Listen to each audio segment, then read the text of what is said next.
He marched an army and a herd of war elephants over the frozen Alps to invade the most powerful empire on earth. He destroyed Roman army after Roman army, encamped at the gates of Rome for 15 years.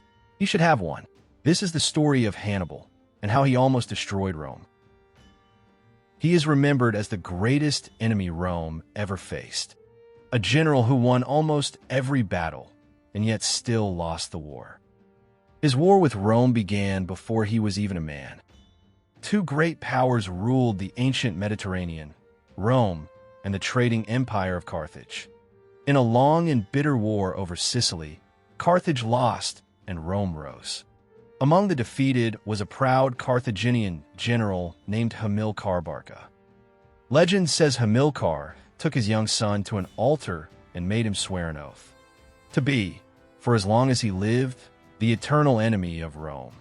That boy was Hannibal, and he would never forget his promise. As a grown man, Hannibal took command of Carthage's armies in Spain. In 218 BC, he lit the fuse of a new war and did the unthinkable.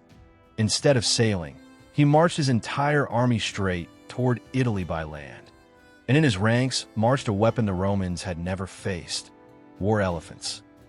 Then came the moment that made him a legend: the crossing of the Alps. In freezing winter, his men and elephants climbed the highest mountains in Europe.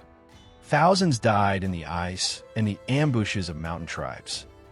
He began with tens of thousands of men. By the far side, nearly half were gone. But Hannibal had done it. He had brought war into the heart of Italy. Rome sent its legions to crush the invader. It did not go as planned. At the river Trebia, Hannibal lured the Romans into a freezing trap and destroyed them. At Lake Trasimene, he hid his army in the morning fog along the shore. An entire Roman army marched straight into the ambush and was annihilated. In just 2 years, he had shattered army after army.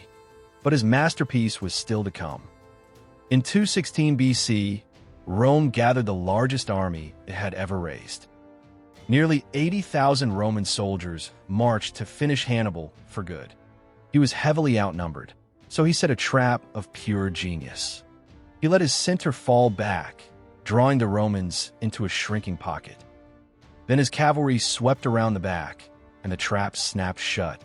The greatest army Rome had ever fielded was surrounded on every side. In a single afternoon, tens of thousands of Romans were killed. It remains one of the deadliest days of battle in all of human history. Battle after battle, the losses were staggering.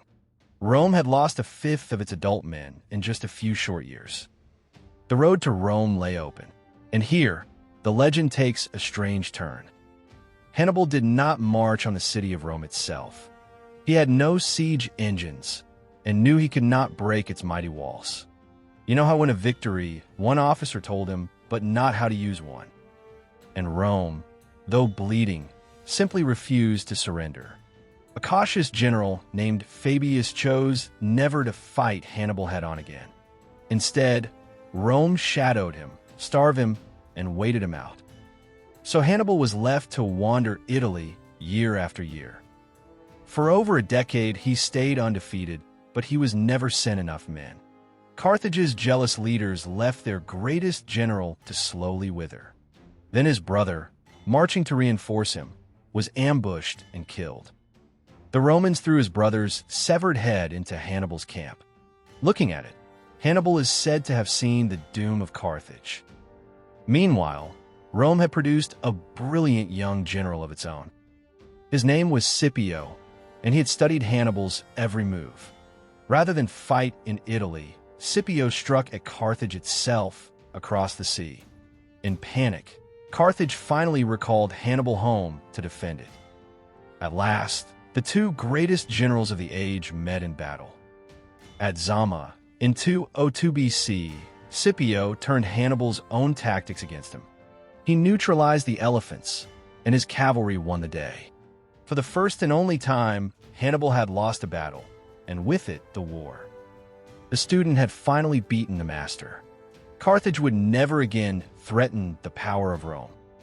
Hannibal lived on for years, hunted from kingdom to kingdom by a vengeful Rome. At last, cornered and unwilling to be captured, he took poison and died.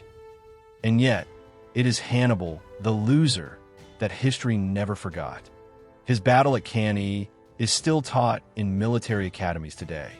He is remembered as one of the greatest commanders who ever lived. Hannibal beat the Romans again and again, and still, in the end, he lost. But he taught Rome to fear and forced it to become the empire it would become.